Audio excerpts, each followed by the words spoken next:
இன்றைய தியானம். புனிதன். பண்டை பரம்பொருளே, நீ புனிதன் ஆதலால் அனைத்துக்கும் அனைவர்க்கும் நீ பொது.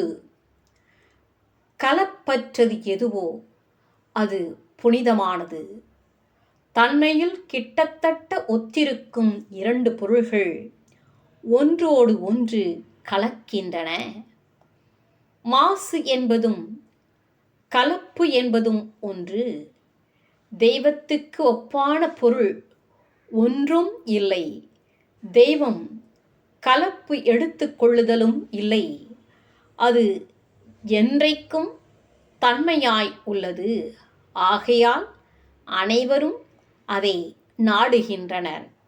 போற்றி என்பார் அமரர் புனிதன் அடி, போற்றி என்பார் அசுரர் புனிதன் அடி, போற்றி என்பார் மனிதர் புனிதன் அடி, போற்றி என் அன்புள் பொழிய வைத்தேனே. திருச்சிற்றம்பலம்.